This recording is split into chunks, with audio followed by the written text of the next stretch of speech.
भला हुआ मेरी माला टूट गई,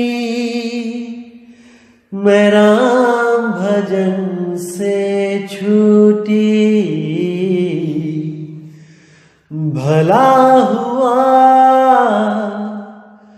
मेरी माला टूट गई, मैं राम भजन से छूटी।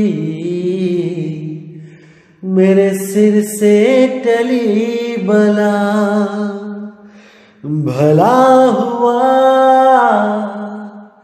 मेरी माला टूट गई, मैं राम भजन से छूटी। मैं राम भजन से छूटी। नमस्कार मेरे प्यारे भाइयों, मेरे परमात्मा के प्यारे जीव हंसों। मालिक से यही अरदास करूंगा हमेशा कि आप सब मेरे भाइयों का विवेक इतना बढ़े, इतना बढ़े, इतना बढ़े कि ऐसी कोई चीज ना रहे जो मेरे प्यारे भाइयों को समझ ना आए, या ऐसा कोई संदेह या संशय मन में ना रह जाए जिसके चलते वो भ्रमित हो जाएं।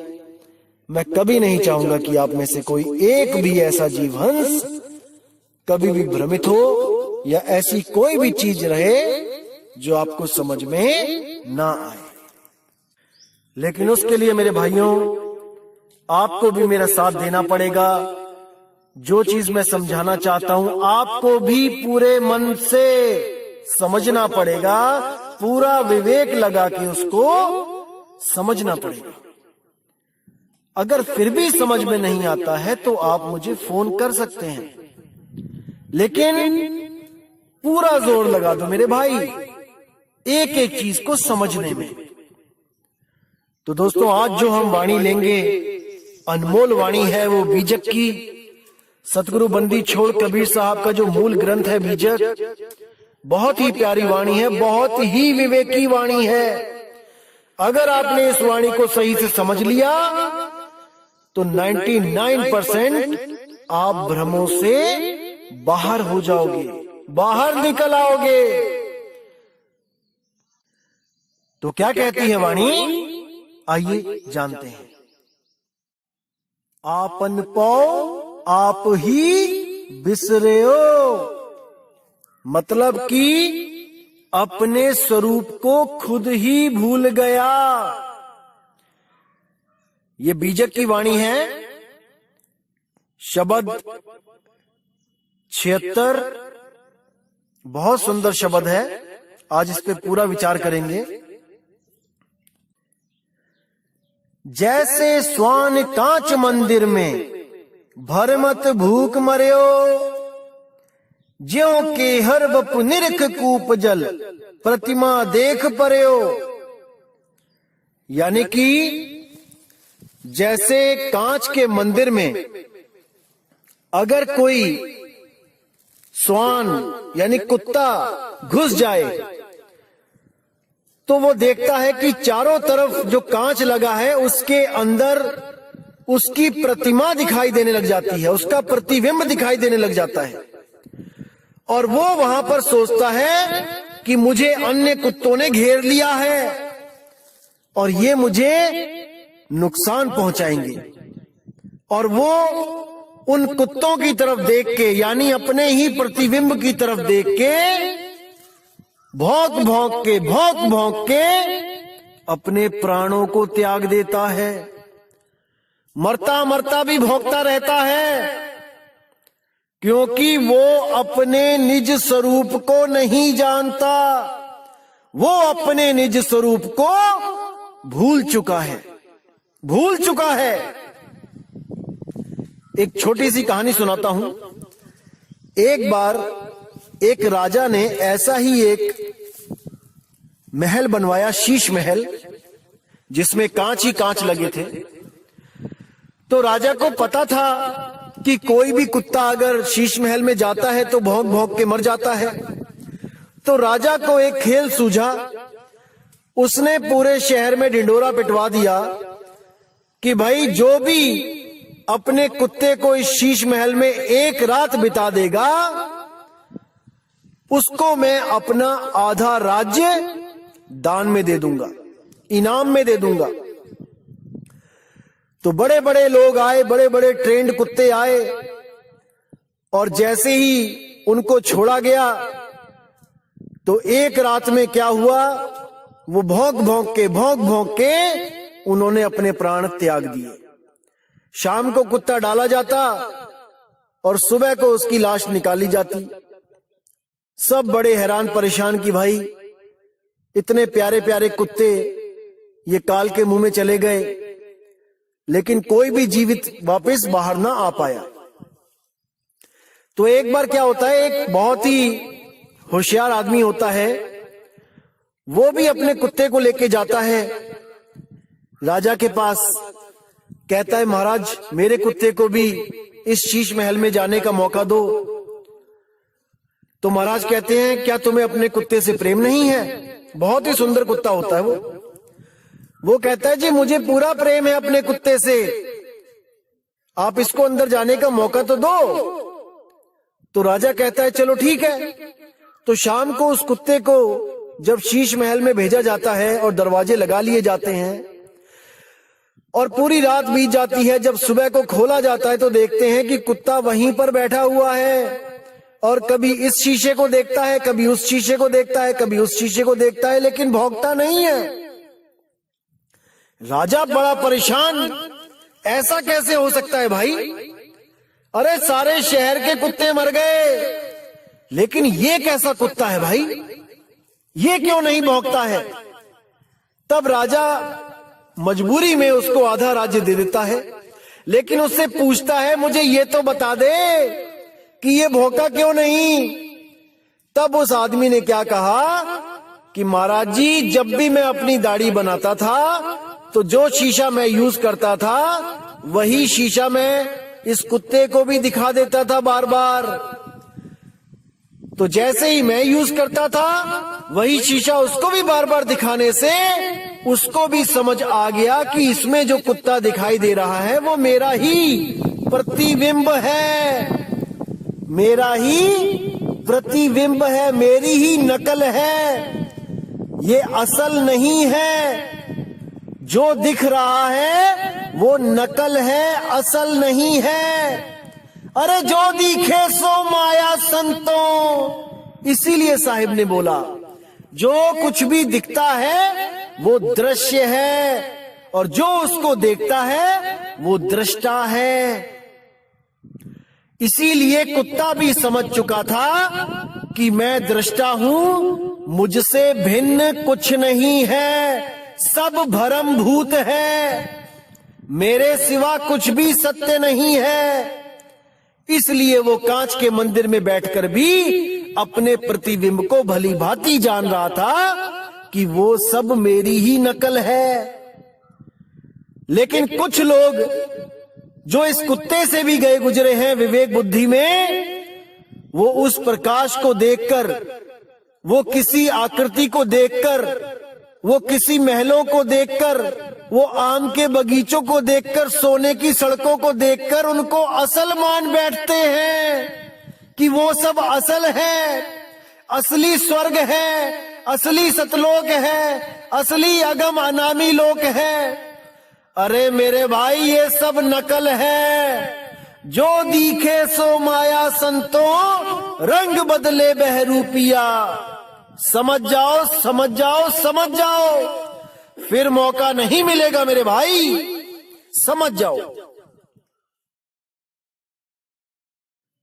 तो कहते हैं जैसे सोन कांच मंदिर में भरमत भूख मर्यो, ज्यों के हर बपु निरख कूप जल प्रतिमा देख पर्यो। जैसे एक शेर की कहानी सुनी थी आपने, वो शेर जब कुएं में अपनी ही प्रतिमा को देखता है और सोचता है कि कोई और शेर आ गया है जो मुझे चैलेंज कर रहा है लड़ने के लिए, तो वो उस कुएं में छलांग मार देता है और अपने प्राणों को खो देता है।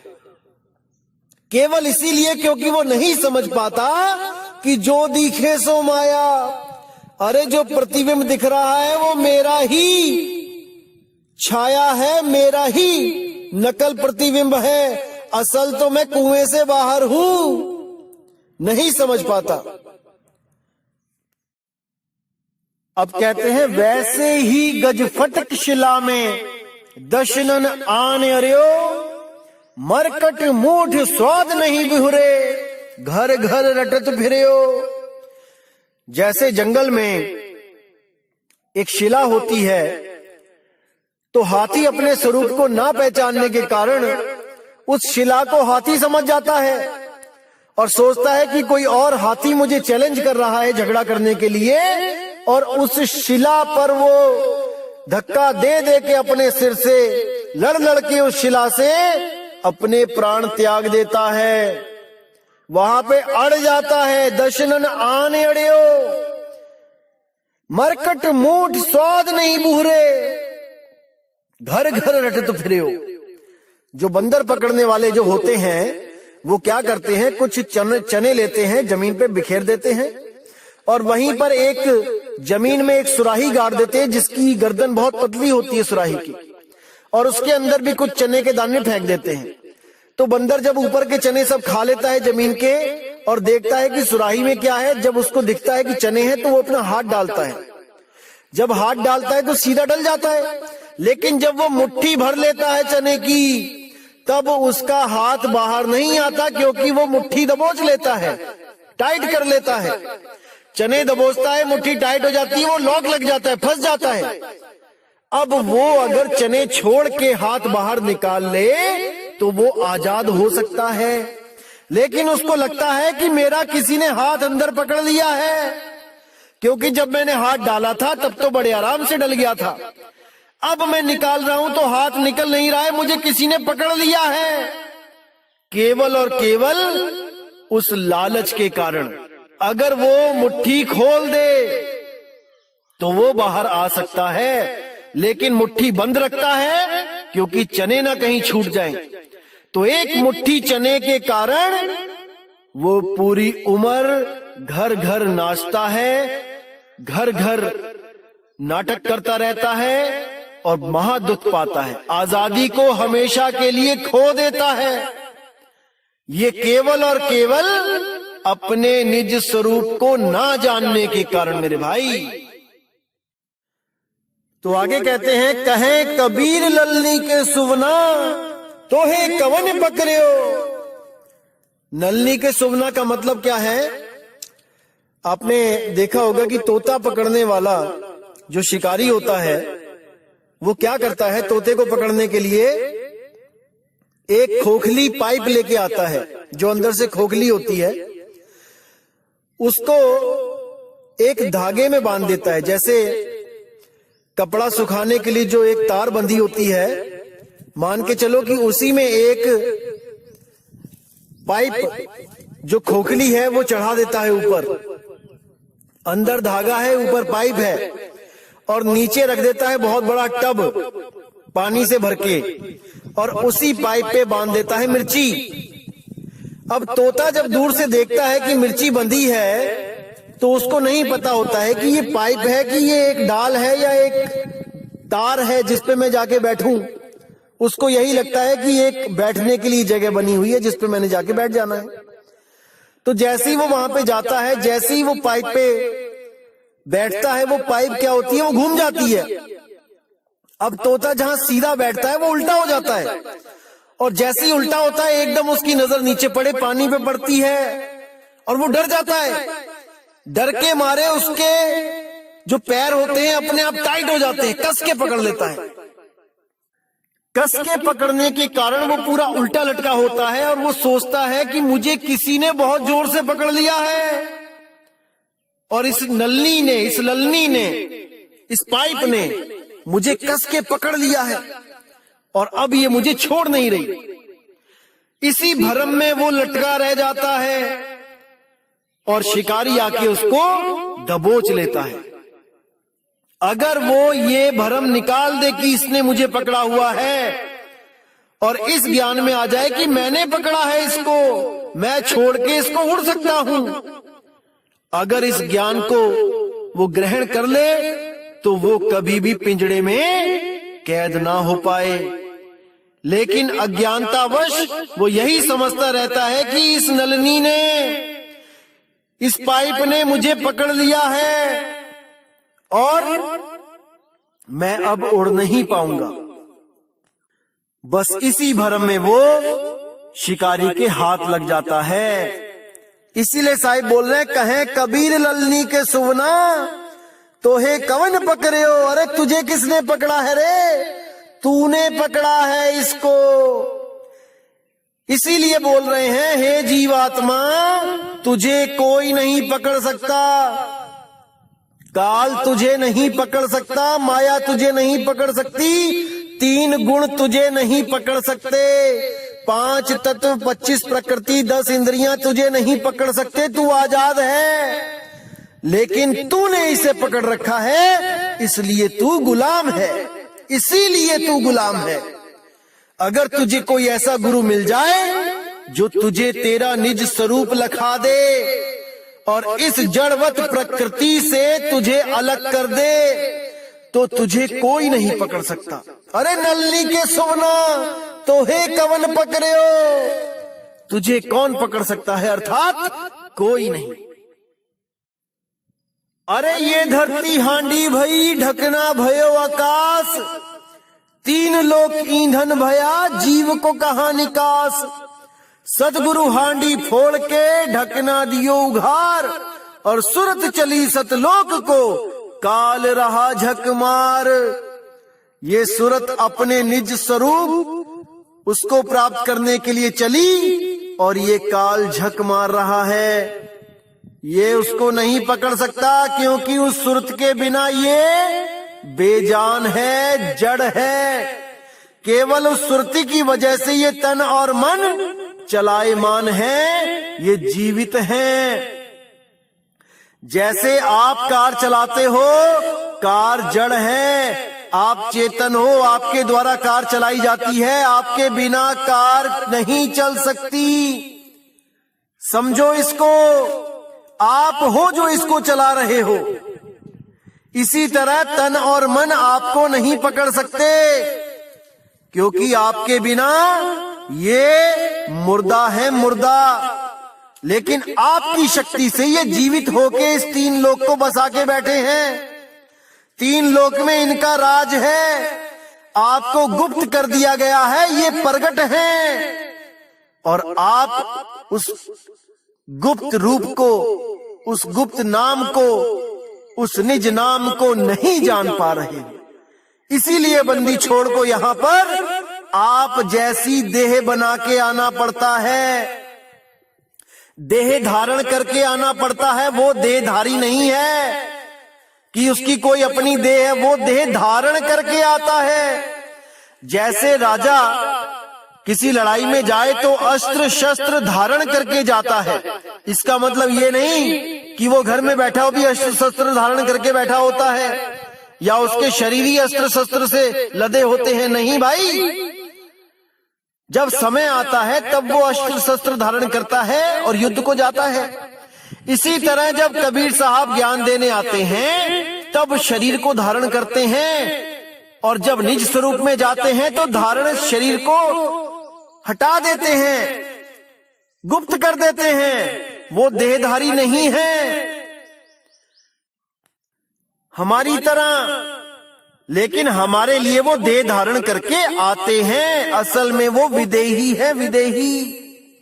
समझ जाओ इस बात को मेरे भाई, समझ जाओ। तो दोस्तों, उम्मीद करूंगा कि आज के सत्संग से आपको निज स्वरूप के बारे में काफी हद तक समझ आ गया होगा। और कुछ लोग आपको भ्रमित करने की कोशिश कर रहे हैं कि देखो, जैसे कांच के मंदिर में कुत्ता भौंक भौंक के मर जाता है अपने निज स्वरूप को देखता हुआ, ऐसे ही आप भी मर जाओगे, भ्रमित हो जाओगे। दोस्तों, वो निज स्वरूप दिखता नहीं है, जो दिख रहा है वो निज स्वरूप नहीं है, वो प्रतिबिंब है। उन लोगों को इतना भी नहीं समझ में आ रहा है कि शीशे में निज स्वरूप नहीं दिखाई देता है, प्रतिबिंब दिखता है। निज स्वरूप वो होता है जो शीशे में देख रहा होता है, वो शीशे से बाहर होता है। और जिसको निज स्वरूप का ज्ञान होता है वो किसी भी चीज को देख के भ्रमित नहीं होता है। भाई अभी आप और ज्ञान अर्जित करो, तब इस ज्ञान के मैदान में आना मेरे भाई। तो आप लोगों ने इन लोगों की बातों पे बिना विवेक किए भरोसा नहीं करना है मेरे भाई। इन लोगों को बोलने दो क्या बोलते हैं, आप केवल विवेक करते रहो कि ये क्या कह रहे हैं, क्या समझाना चाहते हैं, कहीं ये खुद भ्रमित तो नहीं है जिनकी बातों में आके आप और भ्रमित हो जाओ। बिल्कुल पूरा विवेक लगा देना है आपने। किसी भी सत्संग को सुनने में जो मेरे खिलाफ बोलते हैं उसको 10 बार सुनो, समझो कि कहां पर वो गलती कर रहा है। अगर आपने उसकी गलती को पकड़ लिया तो मैं समझ लूंगा कि आप में विवेक शक्ति जाग चुकी है मेरे भाई, जाग चुकी है। अब आप इस लायक हो चुके हो कि आप उस अनमोल ज्ञान को ग्रहण कर सको। तो दोस्तों आज का सत्संग इसी के साथ मैं समाप्त करता हूं। और आने वाली 1 तारीख को इस 12वें पंथ के काल दूतों का जो जाल है वो बिल्कुल काट दिया जाएगा।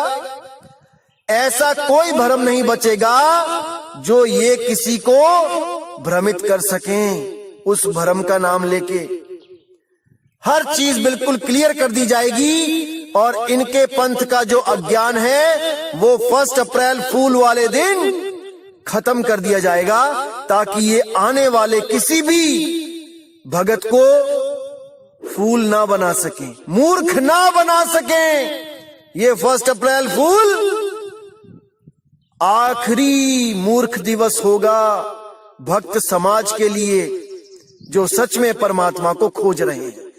इस 1 अप्रैल फूल के बाद कोई भी अधूरा गुरु किसी भी भगत का 1 अप्रैल फूल नहीं बना पाएगा भाई, नहीं बना पाएगा। लेकिन आपने पूरा विवेक लगा देना है दोस्तों सत्संग को समझने के लिए। दास पूरी मदद करेगा आपकी कि आप इस सब भ्रम से बाहर आ सको। तो दोस्तों मुझे विदा दीजिए। जय गुरु बंदी छोड़ वैराग साहेब, जय गुरु बंदी छोड़ साधु शरण साहेब, जय गुरु बंदी छोड़ मदन साहेब, जय जय सतगुरु बंदी छोड़ सतगुरु कबीर साहेब की सदा ही जय हो, सदा ही जय हो मेरे मालिक की साहिब बंदगी सतनाम।